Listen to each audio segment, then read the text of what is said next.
eno ye special notes endowooza yange n'ebigambo byange ebyenjawulo ng'omusajja omukulu omuyivu omukulu alabye ebingi kwaniriza ku SML News UG nga bulijjo teekateeka kuwaya tunyumye like share comment byonna biba bituyamba kale weteeketeeke nkwaniriza nze Sir Simon Muyanga Lutaaya.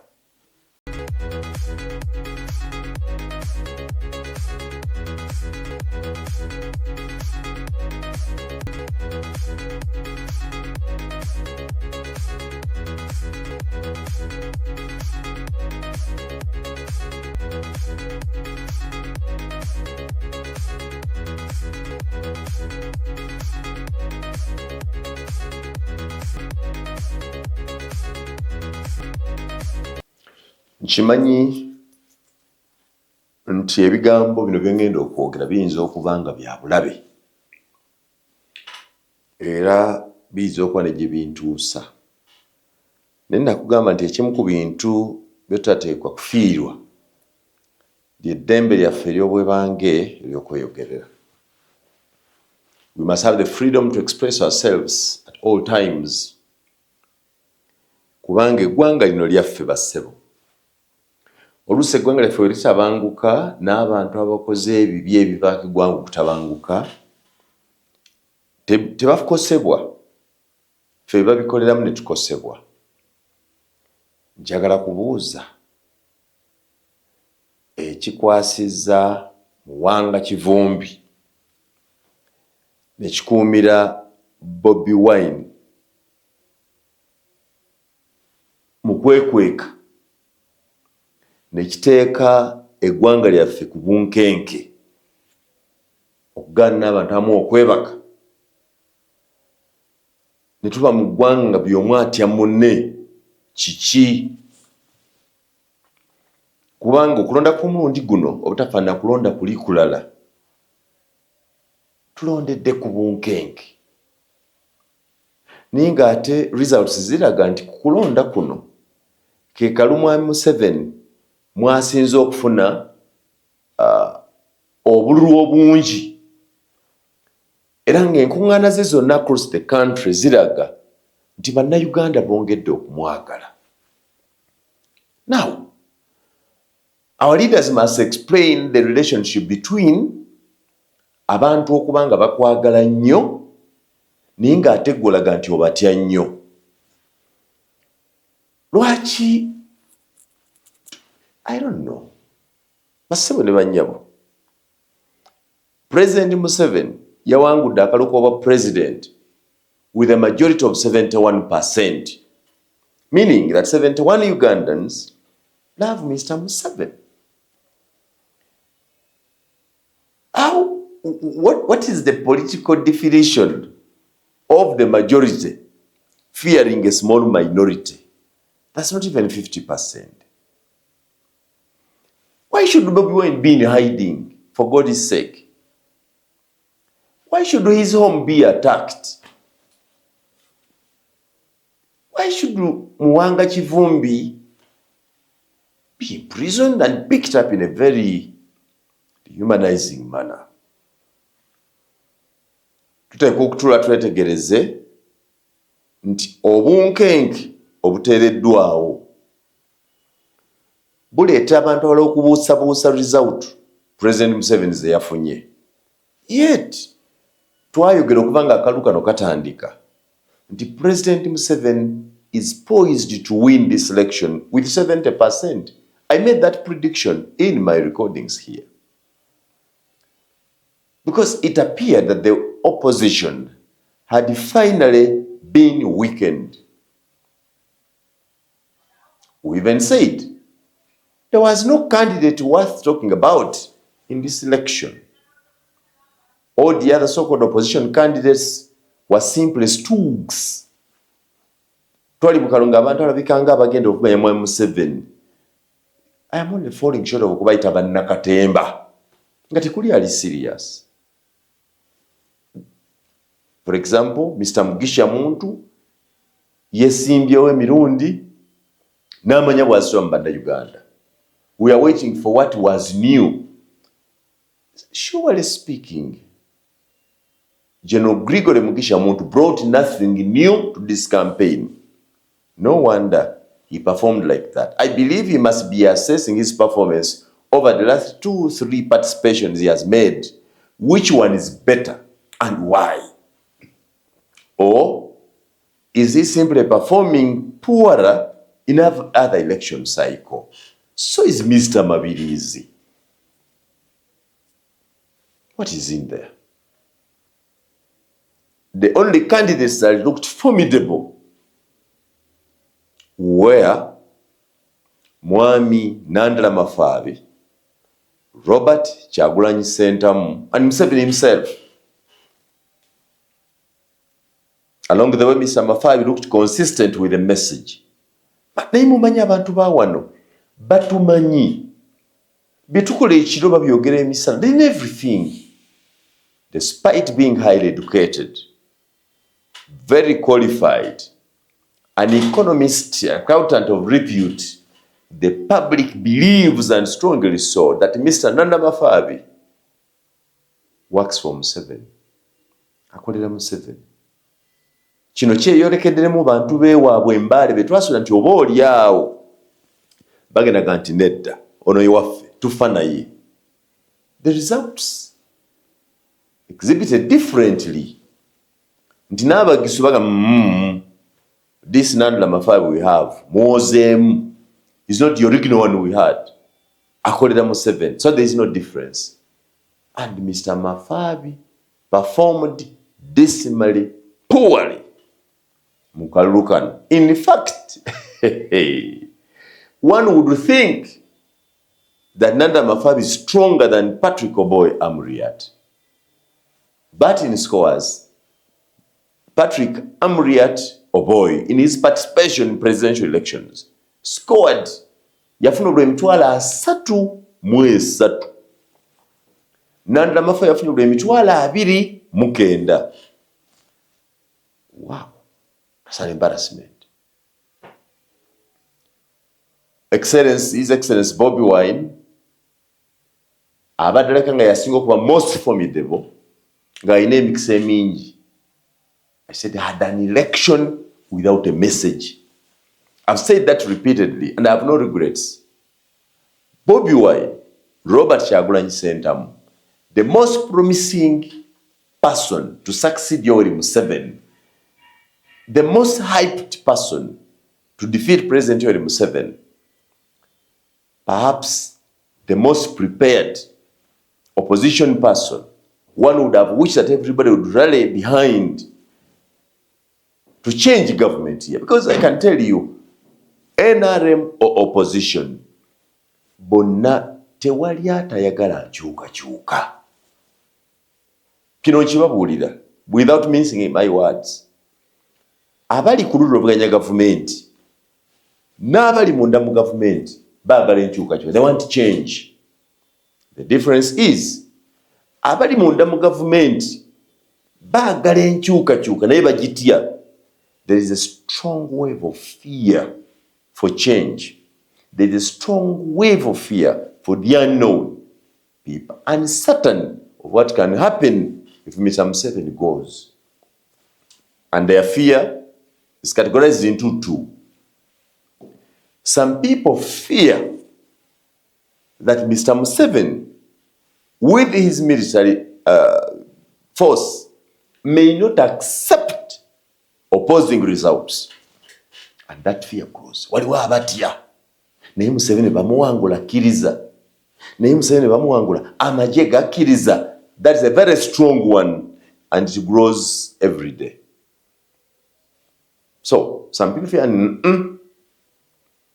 The other fear is, but if Museveni is changed and we bring another person, do we have another person who is competent enough?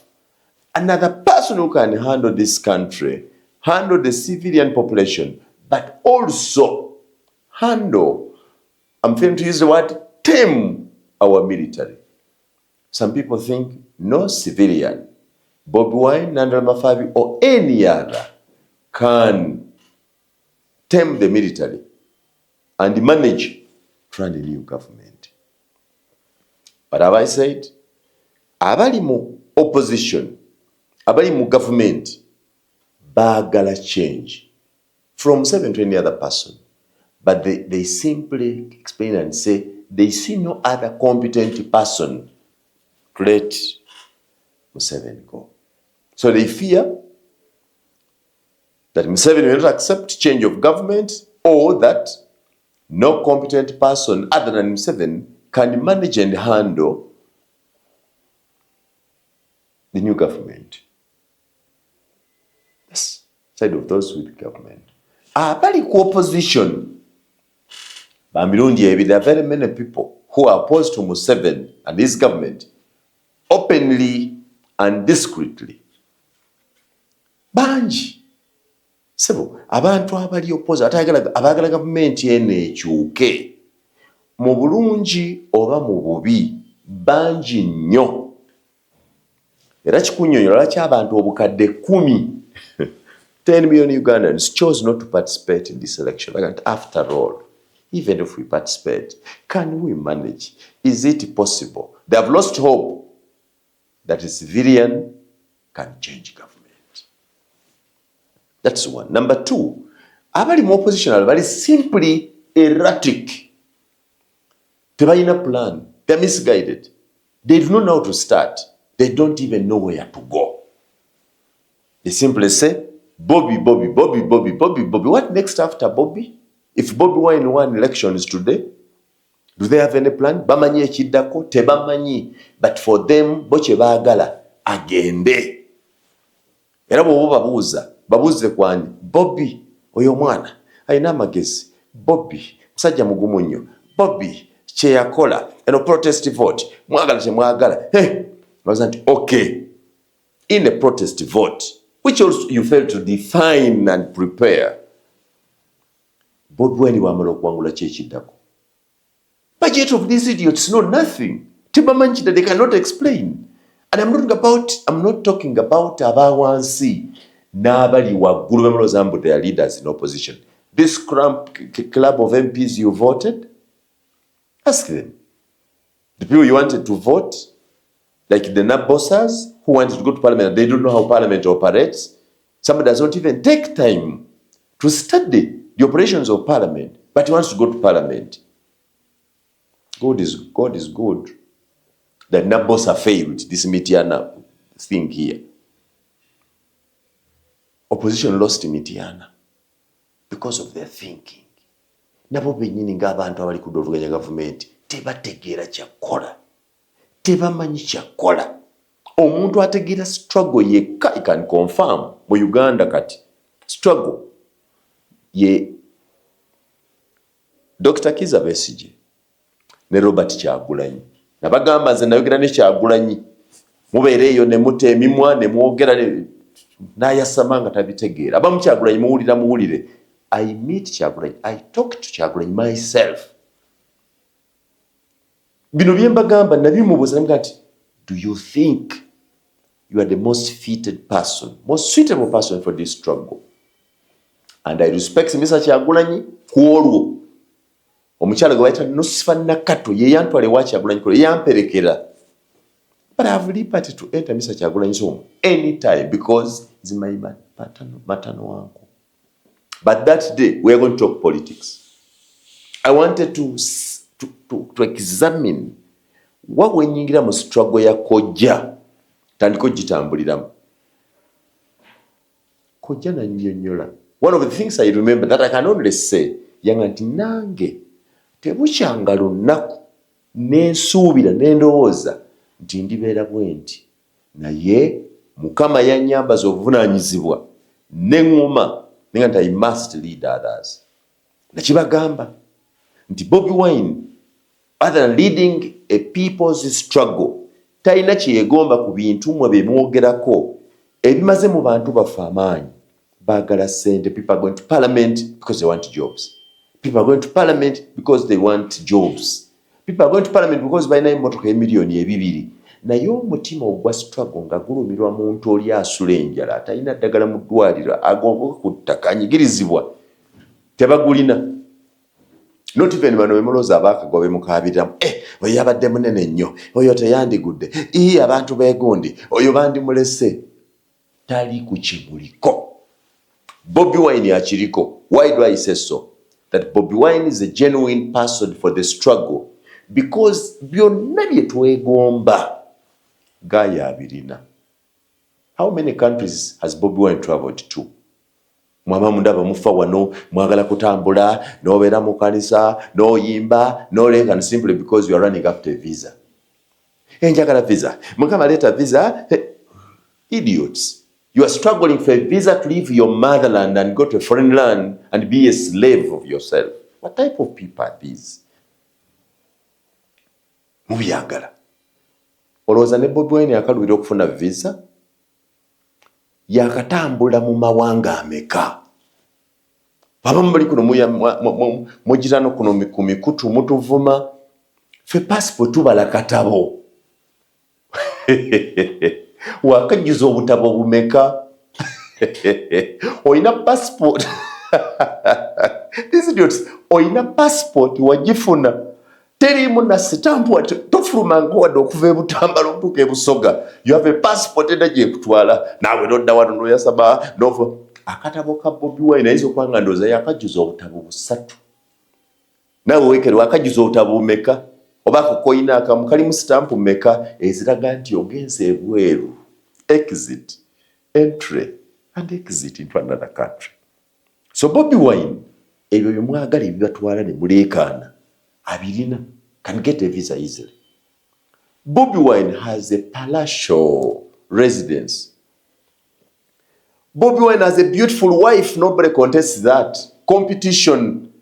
In fact, kumuka Museveni ne muka Bobi ani asinga alipo izo kuyita embozi oba omukazi omubalagavu. Sebo bonna bavuganya. They are all beautiful women. Omulala just because mukadde, omulala akyali mwana muto. Omulala muwanvu height ye straight bulungi, mukakojja mumpi. But ne mu bwongo when Bobi was given an opportunity to speak, yakakasa nti omukazi ono yasaana omusajja ono. Bobi is the right choice for Bobi. Just like Janet was the best for Museveni. Samaka gayina. Farm azirina.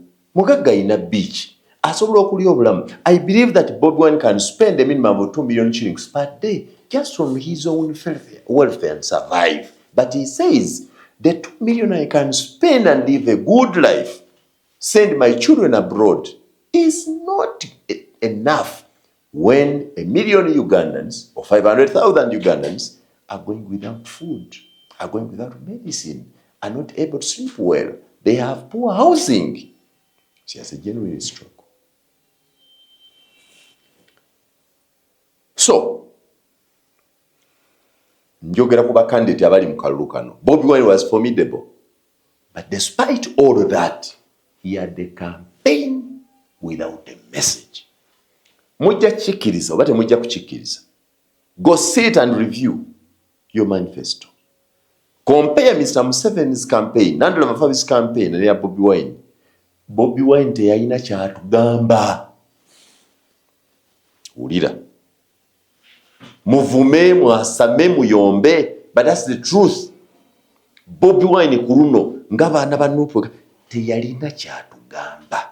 Simply one word coined, protest vote. Protest vote not even defined. Wali tewali muntu asobola kunnyonnyola protest vote bulungi. Yes, right, protest vote. Yalese Lutamaguzi ku ddaka. The chief actor of the protest vote, eyali ajogerera ennyo Lutamaguzi, Samakula, yasigadde yenna Kaseke.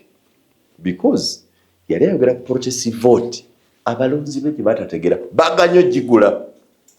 So we speed. We shall protect the gains. Abalonzi ba Lutamaguzi, abalonzi ba Geoffrey Lutaya, abalonzi ba Dr. Hilderman, abalonzi ba Ibrahim Semujunganda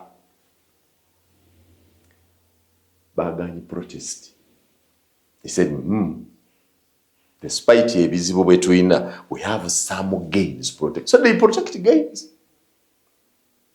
Abalonzi b'Emityana, it was most likely, I never imagined that Joyce Bagala can be beaten in an election. How? Joyce Bagala, this young, beautiful, enterprising politician whose career had just started for 5 years. Abalonzi baga nti n'abakooba ono eyatuyamba nga tulina ettaka naye nga tetulina byapa, tetulina bwannannyini, gavumenti netuwa kansooke ntaasa ettaka. Let me protect the gains. They reject the protest. Now, I am wondering that with all that confidence that the public has bestowed in this government and overwhelmingly voted for NRM members of parliament and voted for Mr. Yoweri Kaguta Museveni at 71.65%, unprecedented. Why should the majority, the winner of elections, the one who controls the majority population, fear the minority? Nti abantu 7 muli abantu 7 mutambula abantu 24 ne babakanga. If the opposition, Bobi Wine's people in this country, must be an hour, in this country are the minority, why is the 71% majority worried by the minority? Tuli ku bunkenke, mobile money zivuddeko. Juzi Mange yali ambuzanga kati muyanga. Nze omukazi ali eno namukwaya ali ekaliro. Mobile money okujinzijjako mu bya Bobi Wine ate nze binkwatirako wa. Bobi Wine ampereza ssente nze muweereza. Eyo nevaako. And in just days, just because some people are misreading our population, tufiiriddwa 1.4 trillion in fintechs. Abantu abakola ebyensimbi nga bakozesa technology okubitambuza nga mobile money transfers n'ebirala bafiiriddwa 1 trillion because of that. Tuli kuki? What's the problem? I believe that Mr. Museveni, I know, original, eyali omusomesa was a good listener. Mr. Museveni, listen to me. There is no reason whatsoever why Bobi Wine should be harassed. No reason. No reason.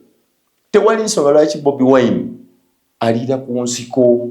Tewali nsonga lwaki abanuupu bonna bali mu kukankana batya.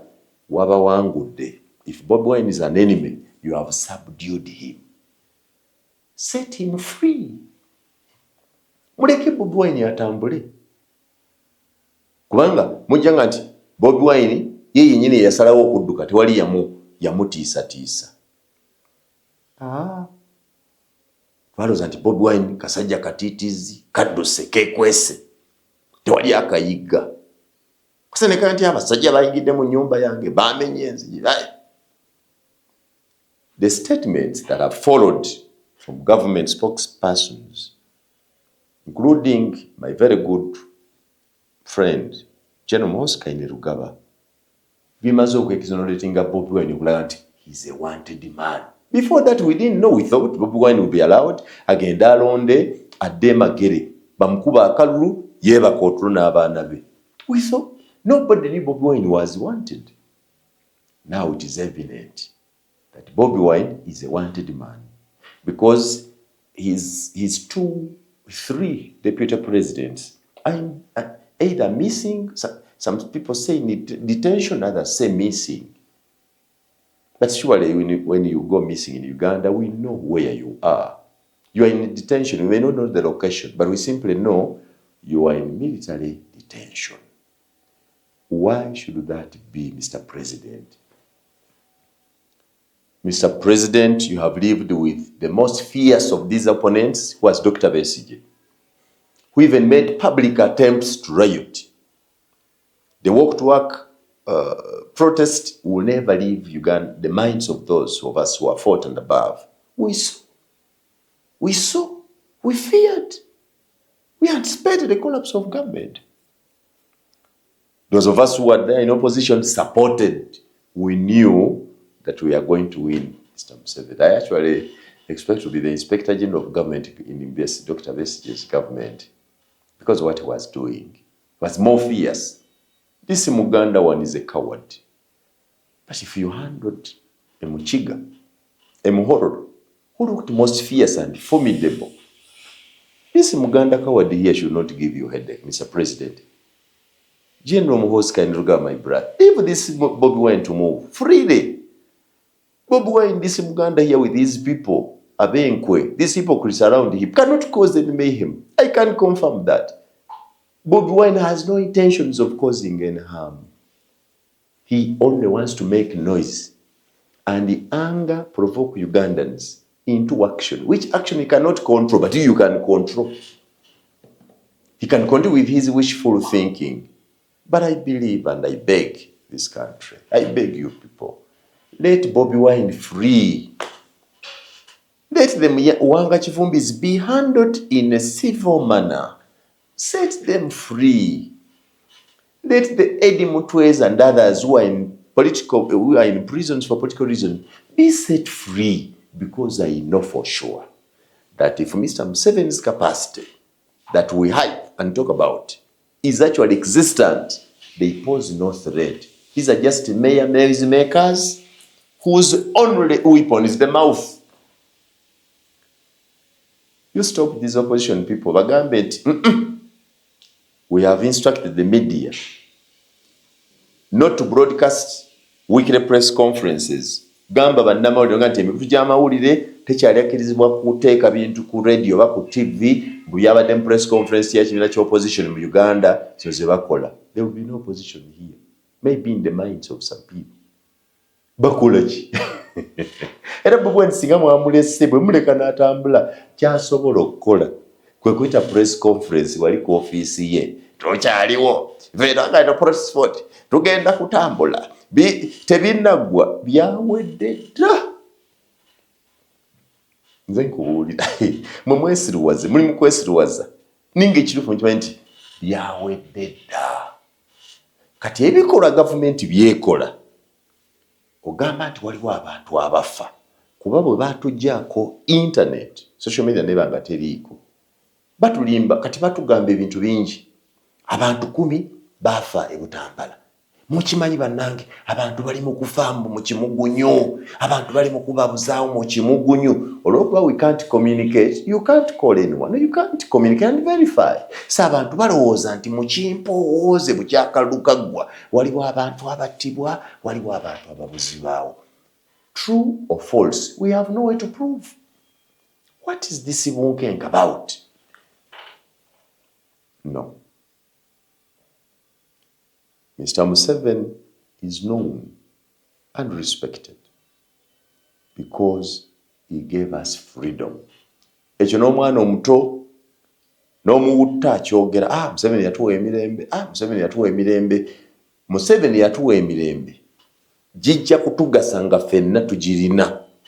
But if one of us is not free, we are all not free. Waliwo abantu nga bagira mwami Museveni. Waliwo abantu batasobola kuba Bobi Wine kalulu naye ng'awulira bubi Bobi Wine ng'atulugunyizibwa. Bangi. And okay, this is simply an overzealous man. Leave him.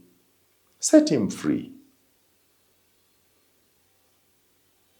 Let there be no tension created because it is illegal, kiri mu mateeka, to belong to a political party. It is illegal, kiri mu mateeka. Omuntu akola nsobi yonna okuba mu kibiina ky'ebyobufuzi. You join them at will and exit at will. Government ekimanyi it is constitutional to be a member of DP, the Democratic Party, a member of PFF, a member of JEMA, a member of the Conservative Party, a member of the Uganda People's Congress, a member of the National Unity Platform, NUP, and a member of the National Resistance Movement. It is one's absolute right to belong there. It is legal and constitutional to know that this person belongs here. If it is constitutional then, and the core duty of this government is to protect the constitutional rights and the welfare of Ugandans, you cannot harass them, intimidate them, and speak the way we are speaking. I have not met General Muhoozi Kainerugaba now for some time. If I met him, I would tell him that some of the statements made, some of these tweets that appear on Mr. Muhoozi's Twitter account hurt even those who support him. Ugandans, some majority, I believe around 40% Ugandans now believe Muhoozi Kainerugaba looks the most prepared person to succeed Yoweri Kaguta Museveni. I'm saying most prepared. He may not be the most formidable. There could be other Ugandans who are more formidable than him. But for now, mu bwongo bw'abanna Uganda around 40% balowooza nti Mwami Museveni bw'amaliriza Muhoozi yaddako, ate bangi ku ffe tulowooza nti Muhoozi asobola. Ekiddako tetulina bukakafu ku ngeri gye tuyinza kumuyisa okutuuka ku ekyo. Abalala balowooza nti aleesimba mu kalulu n'awangula n'alonderwa. Abalala nti ng'alabika mukambwe nnyo, ayinza okukiyiwa obuyiyi n'akitwala n'akiwamba.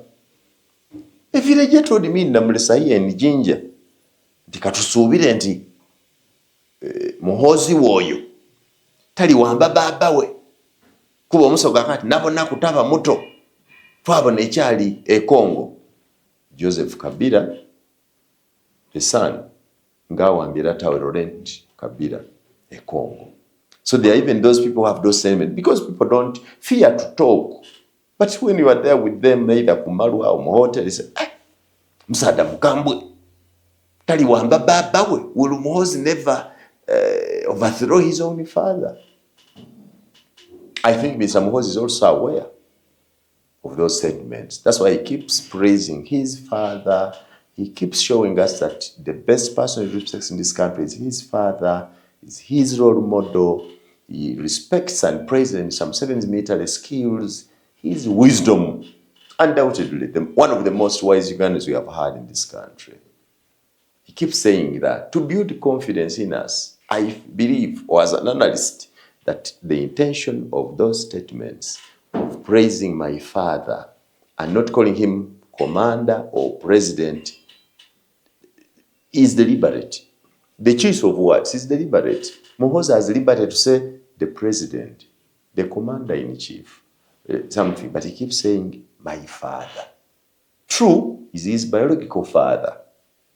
The intention to show is that he loves him so much, is too confident in him that he can never overthrow him. But the statements of that nature are in the public. We pray that never happens. There must be a full transition, peaceful power from Mr. Museveni to the next leader. Even if that next leader is Muhoozi Kainerugaba, we don't care. For as long as he qualifies, he loves this country, he's ready to protect it, and he knows what to do in the presidency. He has already demonstrated to a great extent that he knows what it means to run a country, to run a government.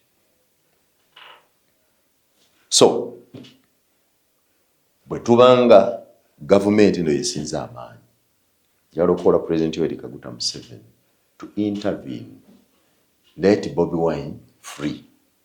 Set him free. Because Bobi Wine now knows that waalabikira wonna bagenda mukwata. I know for sure that this government knows where Bobi Wine is, but they're fearing chaos. Give him guarantee that he's a free man, because Uganda is free. Or so we say, or so you claim. If Uganda is free, let Bobi Wine free. Let these political prisoners, the Besiges, the Alex Mufumbiro, the Eddie Mutwezi n'abalala babate. Tuyingire ekisanja kya Mwami Museveni ekipya on a clean slate. Museveni is respected widely for being accommodative and tolerant. What is it that is so big that it cannot accommodate errant behavior or errant aspirations of these young boys, the cowardly Baganda leaders in the National Unity Platform. They cannot cause any problem. That I can guarantee. These cowards here, they cannot. They cannot. Besides, they don't even know what to do. Besides not being able to do it, they surely don't know what to do. Tewali muntu gweza ganti kati when you call NUP leaders, tobabuza nti kiki tuba tukola okukyusa government, akaluka aganyi, nabo bennyini tebayinza kukiyiwa. Because bamanyi nti bwe bakiyiwa, nabo bagenderamu. Bwe bakiyiwamu kati abakava mu campaign, those NUP MPs, alina mu kusaba kwebaza Mukama Allah nti wampisiza mu kano nange finally ntuuse we bajja ettooke. Era pulaani bazimaze dda, nja kola ssente bwenti, nja kuzimba ennyumba, nja gula emmotoka bwenti, kamala ettaka lyange eryegundi, ngenda kusetinga farm. They have those plans. And they love those plans more than they love our country. They love those plans more than they love what they call the struggle. If you told them to choose between those goodies and the struggle, they would choose the goodies. So tebanyiza kiyiwa. Mwe creating an impression nti bali awo, hey, they are big. Baso tebasobola kukiyiwa. In fact, abanupu abawangudde baagala nnyo Yoweri Kaguta Museveni okubeerawo ne gavumenti ye, kubanga pulaani zaabwe zonna ziri kati mu gavumenti. Gavumenti bweyiika zonna ziba zigenze. Okitegedde. Tukyogera bulijjo ne mwogera ne muvuma naye ffe nabaga nti nze ekintu ekisinga okunnuma mu mutima gwange kwogera ekirala nga ntegeeza kirala, kwe kwogera obulimba nga mmanyi amazima. Abantu bano banoonya welfare yaabwe. Struggle. Mulabye Lutamaguzi gwe mbadde mulowooza nti yasinga okubeera ku opposition, musajja mugumu nnyo, musajja nga bakya Museveni, because on a daily Paulson Lutamaguzi abadde avuma Museveni, ajerega famire ya Museveni, alumba Sali Musale at least emirundi esatu every day ku buli radio kwe bamuyita. Era nze ng'omuntu namulinda mulekera abasiru bawulirize, because what was he saying every day? Museveni, abasajja bano abanalwanda abajja ettaka lyaffe ninyo struggle. Bwe bamugjeeko akalulu, nfo kyotuga nti nadde musoga nti okay, mbadde mu parliament emyaka egyo gimala, kati nina n'obudde okugayiza struggle yange. Nebaza Mukama oba akaluka agenze kagende, kati nina obudde ngenda kujoyinga Bobi Wine, His Excellency, tambule eggwanga lyonna nga tunyweza struggle. Ali mu kukaaba twawa nga ntulege. Lutamaguzi eyajuuze yawaana Sali Musale n'amuwaana, n'aga nti Sali Musale atuyambye, Sali Musale azimbye Nakaseke, Sali Musale aleese ebintu amakolere Nakaseke, naga Nakaseke kati alabika bulungi, twebaza nnyo General Sali Musale. Ndowooza eddoboozi we have this voice nga yebaza Sali Musale olw'ebyo byakoze, nga tugamba Sali Musale yakulaakulanyiza Nakaseke, kati ate yali mu kutukaabira Sali Musale. Ani yaleeta Sali Musale? Sali Musale lwaki wajja ewaffe? Sali Musale. Sali Musale abeera waabwe. Abaana ba Museveni, Sali Musale ne Museveni ewaabwe baavaayo ne bajja ewaffe. Ekyabaleeta ewaffe kyali kikutununula era kye bakola. Katuyinza kubuuza nti ate lwaki wajja ewaffe? Yajja ewaffe mwobe n'emirembe. Wandibadde maybe tobadde na member wa parliament, singa twali tulina gavumenti ta respecting a democracy, kati akaaba twawa. Basebo, Lutamaguzi takaabira struggle. Lutamaguzi akaabira byakulya byafiiriddwa, kubanga businesses zonna ne faamu byatulaga, bulijjo atulaga nti mulimi n'atulambuza faamu, ayina emmwanyi, ayina amatu, biriiyo. There is more money in farming than in politics. Be one of the best farmers in Uganda. Get money. Ali mu kukaaba twawa kekema, yenna yambadde akasaata kyasona kwambala taayi. Akaabira kulya omulimu gwagenze. That assured income gy'ofuna ng'okeera kuvuma ate nga bovuma be bakusasula. Okeera kuvuma ate nga bovuma bwe bakusasula. Gwaweddewo. It's not even about General Salim Saleh. I don't think, you people, maybe abamu you simply hear about this man called General Salim Saleh. You have not had time to interact with this man. General Salim Saleh is a very intelligent person, very patriotic, and very down to earth. Salim Saleh was ku Uganda nene. Salim Saleh talina maka gabeeramu kino kambabulira abamunoonya.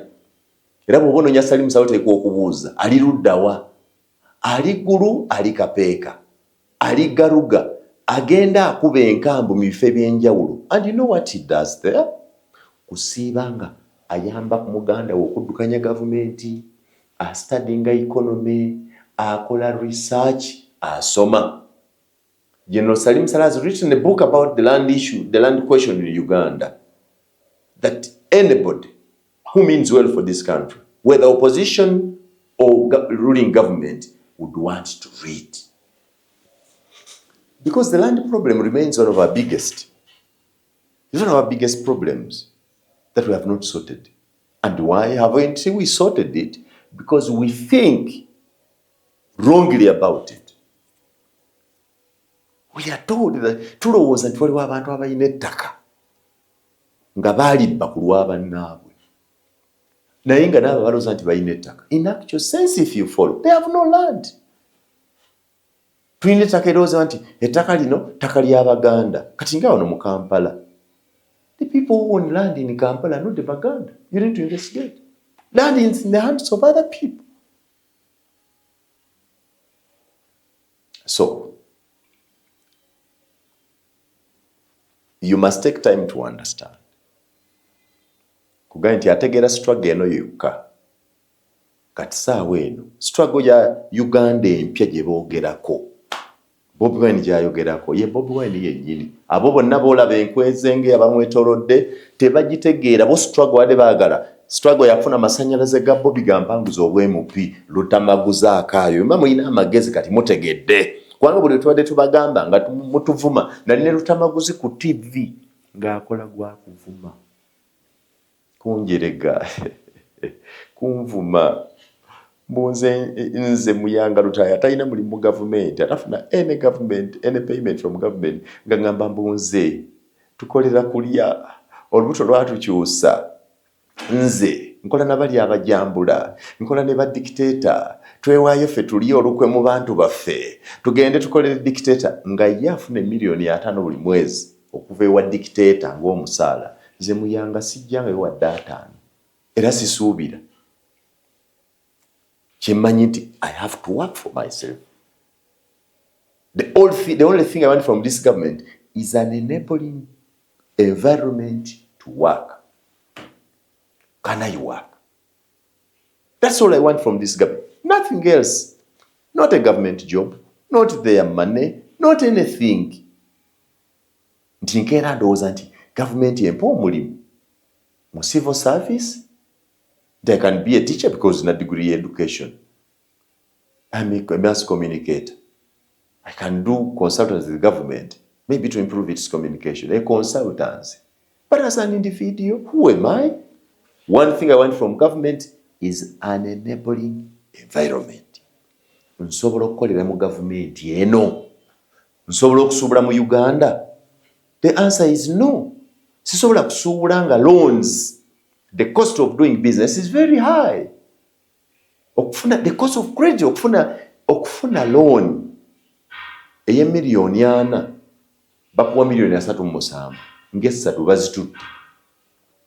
Okufuna loan eye miliyoni 4 odizaayo amagoba ga miliyoni 4 100% interest rate ze basaba. Kati ekyo kirina okuyimbagamira nti Mr. Museveni, I'm waiting. Sinnafuna mukisa gusinkana Mr. Museveni of recent.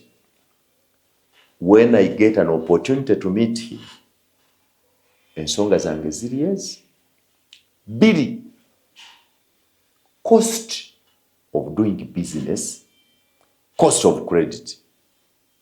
But singa okufuna loan mu banka kuba ku 4%, over 5% per annum. Oluza abantu bameka bandigeze mu bank kufuna sente ne bakola business okuzimba eggwanga lyaffe. Bino byonna bye mulimu ebya PDM. PDM is good, but there is something better that can accelerate economic development and still put money in people's pockets, enter more people in the money economy. Just try it out. That first credit be available. Let credit be available. If credit is available, let credit be cheap. Nti ensimbi zibeewo, banka zibeewo, ng'abawola weebali, naye nga mu kuwola bawolera ku ssente ku magoba matonotono. Tubeere bangi abajjayo ssente, tukole bizinesi, abagenda mu bulunzi bakole, abagenda okulima bakole, abali mu fintechs bakole, buli muntu akole. Era ssente ezo bwe tuzikola ziddayo mu bantu, kubanga oluzifuna nga nsitula ekizimbe. Okuzimba ekizimbe mba n'abakozi. Oluzifuna nga nzimba faamu, mu kuzimba faamu mba ne benkozesa. Oluzifuna nga ntandika factory, mu factory mba ne benkozesa. So I want to address this direct to Mr. Museveni, that the cost of credit, the cost of doing business in Uganda makes our economy only sweet in the minds of those in finance, but bogus in the hands of the common man. We must address that. If I oppose Mr. Museveni, I will be opposing him for failing to tame the economy, lower the cost of credit, the cost of doing business in this country, even the cost of communication. Sente ze tumusasula bannange okuba amasimu, ogula oyo data gwe mulaba. Sente ze tusasula okuba essimu ebweru. Just the cost of the call is too much compared to other people. Geragera n'abalala. So, omuntu ayinza okwavuwaza ng'akozesa ssimu eyo. Kubanga bannannyini makampuni g'amasimu si bannayuganda. Sente zoteekamu MTN bannannyini bali South Africa. So batujja mu kingi ne baza gye baweereza. Singa okuba essimu kubanga kukendedde. Laba sente z'okuba minute okuba essimu. So omuntu akunyuunyunta n'akwavuwaza naye nga tutegedde. Bw'ofa gula data na airtime kuteekako. Bali basolooza sente nnyingi. Ennyingi ze basolooza si zaffe. Baswala South Africa. Naye juzi gavumenti yateekawo etteeka. Mr. Museveni ono kumugamba nti talina kyatuyambye. Abone bagamba nti what going to protect. Ye yalemerako nanga nti tuddamu kuwa MTN license. Nga tebakkiriza bannayuganda gula migabo mu kampuni. Bannayuganda bagula I think around 20% mu MTN. Was reserved for Ugandans. Emigabo 2. Naye emigabo 2 si ye ekinaana kiragawa. Therefore, njagala mukkirize, tetwagala kutya binaddirira, tetunazimba opposition erina magezi, etegeera ggwanga lino ng'eritegeera lyonna mu by'obufuzi, mu byenfuna, mu by'obulamu n'embeera z'abantu. Tulina opposition y'abantu abakekema abalutamaguzi abaagala ebifo n'emirimu be muwulira. Abaagala sitonga kati bino byonna bye balwanira nze mbirina. Because sente zibaga mu parliament milioni 5, Bobi Wine asobola oziyingiza. Asobola n'okuba ekivulu kimu kyokka mu mwaka wano mu Uganda, n'akuba n'ekirala kimu ebweru, n'afuna sente ezinga member wa parliament zafuna omwaka. So his struggle is not about money. I can believe when he says that he's fighting for the common person. But in fighting for the common person, he must use the right tools and right strategy. Most importantly, the common person he's fighting for must understand that this man is fighting for him. Short of that, we have no struggle. That should be part of our civic education now, that we must let our people know. Where they have achieved, let us say it straight, that you have these gains, but where you have these gains, you have these failures. So, the spirit of harnessing the gains should be equal to dealing with the failures. Who should handle these failures? Who causes these failures? Buli muntu mwavu mu Uganda lwa Museveni. Oba oli mwavu mu Uganda nti Museveni kizibu kiyinza okuba part of obwavu, naye ukola ki? Gwokola mulimu ki? buuza okola ki okujja kufuna data ow'ebitaano n'ossaako n'onoonya muyanga byayogedde ku YouTube n'omuvuma n'owemula. Omulimu gwo gwegwo gwakuwemula ngenda muteekako ebintu ebyobusiru. Simanyi defender wa Bobi, ambassador wa Bobi, simanyi Bobi, n'ovumira mu linnya lya Bobi. Naye okola ki? What do you do to earn? Oyinayo embuzi gy'otunda kuwa abaagala ozigula. Mbuuza mbuzi gwe kennyini. Oyinayo enkoko ze walunda z'oyagala nkuleetera abaguzi. Kale oyina soya alemedde mu sitoowa nkuwa abagula. So otunda kyokola ki? Tubuuza wawulira bavevenga. Which gains do you want to protect? Which gains do you have? One of the gains we want to protect is because the freedom you have ogula data n'ovuma. That's your gain. Naye waliwo abalala abadvansinze nga gains zaabwe. Tulina abantu ba bulijjo abalina amasomero. Is a private person nga Lugonvu yazimba essomero lye. He wants to protect the school. Tulina abantu nga Muyanga Lutayanzadde abaana 14 njagala oba protecting kubanga okusobola okubazaala kikulu. Waliwo bateeka mu IDP camps nga tusobola nagaba lubuto. Mukazi asula wala yakubulako mu ntalo mwali mudduka tomanyi gyali naawe oli walala. So ne bweyagala omuwa olubuto tosobola kumusanga.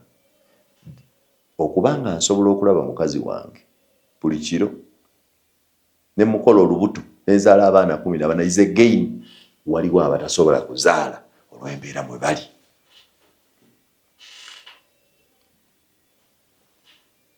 The focus of my talk today is that one, aboogera ne gavumenti mwogere ne gavumenti ngeti jjawo obunkenke. Tewali nsonga yonna. Abantu mubaleke. General Muhoozi Kainerugaba, my brother, Eddie Mutwe has not only learned Runyankole, he has also learned life skills. Leave him.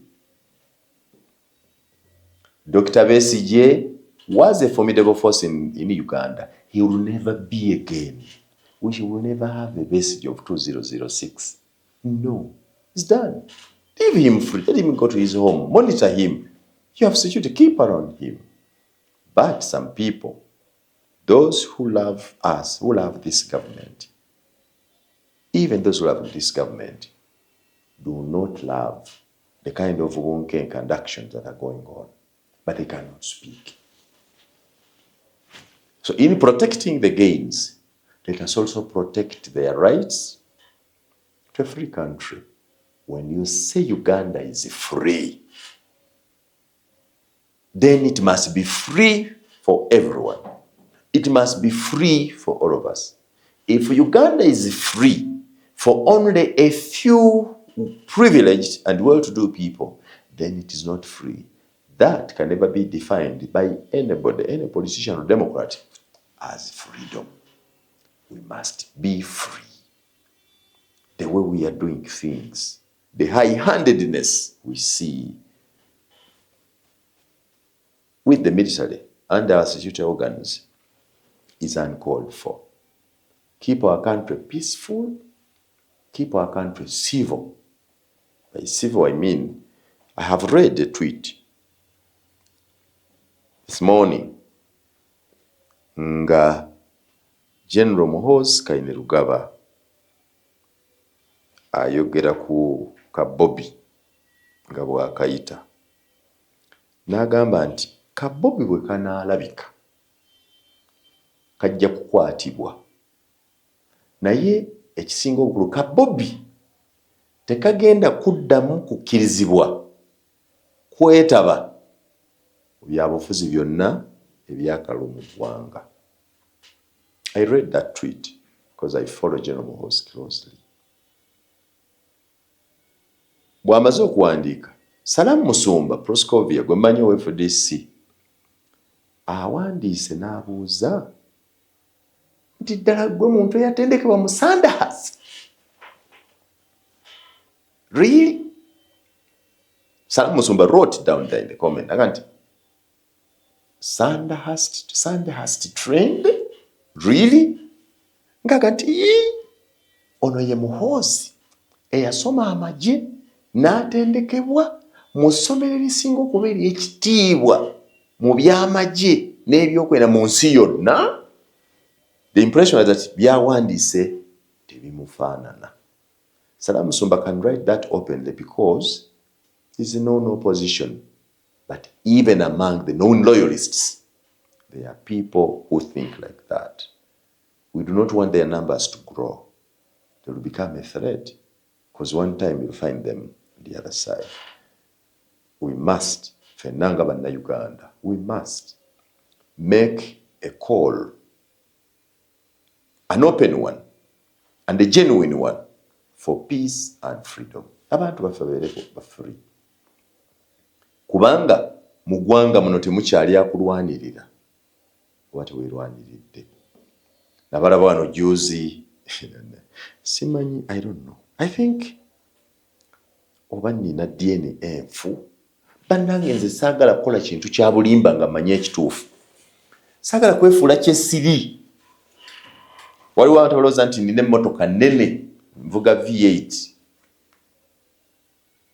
Kyokka nga ntuula mu taxi. So, ntuula mu taxi. Omusajja omu yansanga nga ntudde ku bodaboda e Bukoto nzikirira.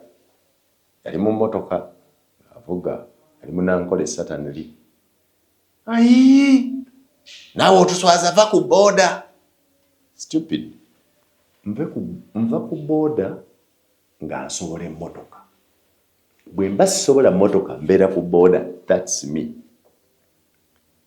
Omwami omukulembeze gwe bayita Paulo Mwiru owa Nuupu yatusomesa naga nti ekimu ku bintu ebisinga okuba ebibi eri omuntu kwe kutondawo ekirimbo gwe kennyini ate n'okikiriza. Ng'omanyi nti walimbye. You create a lie and believe in it. So I live a life nti saagala kulimba. I don't mind about the consequences of professing and saying what I believe in. I don't care. N'opu eba kyekoze nga kibi ngamba kibi. I don't care abavuma ne bawemula. Kyokka bwe bana ekirungi kyekoze, I must say so. So is NRM, so is another political party. Saagala kubeera nga bano bannamu ab'amagandula be mwabadde nabo. Kati buuza ne bw'oba gwe Bobi Wine era neewunyiza ne Babi ng'ayogera. Singa nze nabadde Babi muka Kyagulanyi. Abo bannaddiini sandi baguliddewo. Abali mu maganduula. Bonna abazze okwogera ne Kyagulanyi bavuga motoka Museveni ze yabagulira ate azigaba publicly.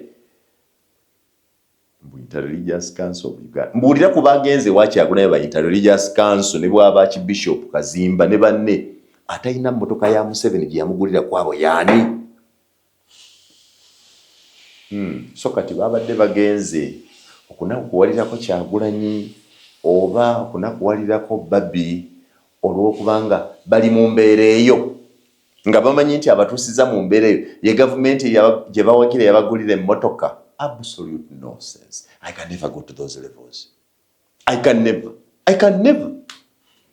Waliwo mujjukire waliwo abakulembeze abaagaana okusooka abasiraamu bali bagaanye emmotoka za Museveni kati ate bwe bamala ne beetonega ensonga waliwo omufuti gwe yaleetera obuzibu bwakyakiriza emmotoka za Museveni basooka zigaana kati kyafuuka official buli district card gwe batuuza asubira emmotoka ewa Museveni kiri official buli bishop wa Church of Uganda gwe batuuza asubira emmotoka okuva mu government akeekalabo ke bamuleetera omukulu antumye nkuleetera ye entambula ka transport kaaka n'akagaali ka boda ne bamuwa ebisumuluzo n'abamu ku bakatulika. I think the Catholic Church had also refused.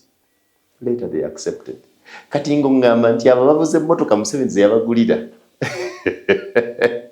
bwe bagenze wa Bobi Wine okusaasira mukazi ne Bobi Wine kennyini olw'ebizibu ebyabatuuka bimanyi nti bifa mu gavumenti gye bawagira bandibadde obudde obabukozesezza ogenda okwema gavumenti gye bawagira nti omusajja muleke. If the Inter-Religious Council was a serious organization, they would simply go and talk to the president or the CDF or government itself on how best this should be handled. They had nothing to do at Bobi Wine's place. No wonder ne Bobi Wine babaga ntaliibwo. As I believe, as a student of psychology, that Bobi Wine is within his house, is within his compound. You just don't have capacity to get to it. But I believe strongly that he's there. Wait, we bali kunulolira. Bwaba wakuvayana. Mbozi nga yavuddeyo ku.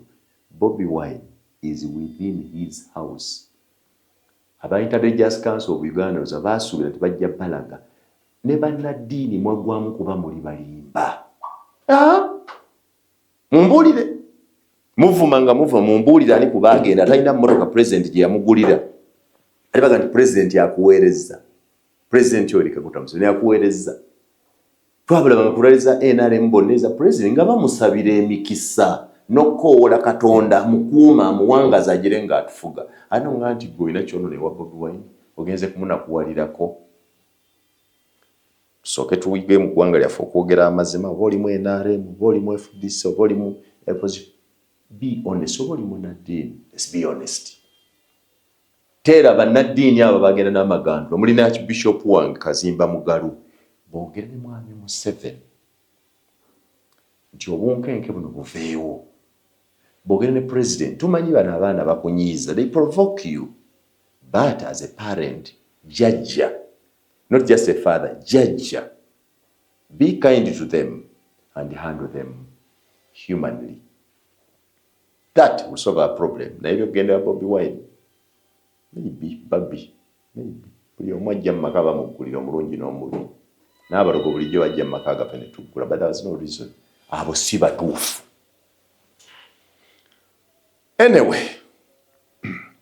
Fe abamu twogera ne tulinda ebinaddako. Abalala ne bakola ogw'okutuvuma. Abatafunaga nti binangwa enkoto. Kabikukwa enkoto naye ffe abaagala Museveni, abaagala Muhoozi, abaagala eggwanga lyaffe tetwagala bivumisa ggwanga lyaffe. Kubanga biba ne biroozesa abantu nti ffe tulina bakyamu. Nobeera abantu buli kiseera nga bakugamba watomera, gye walaga, walya mu bannayuganda olukwe. Saalya mu bannayuganda lukwe. Oli mu butta buwutta oba musiru. Sinza kubanga naleka ekintu ekiwagirwa abantu 24 ku buli 100. Nengenda mu kintu ekirimu abantu 71 ku buli 100. 71%. Noga nti nze musiru. Mu abatu n'abatalaba bino bwe bawutta. Ku lwa Katonda n'eggwanga lyange.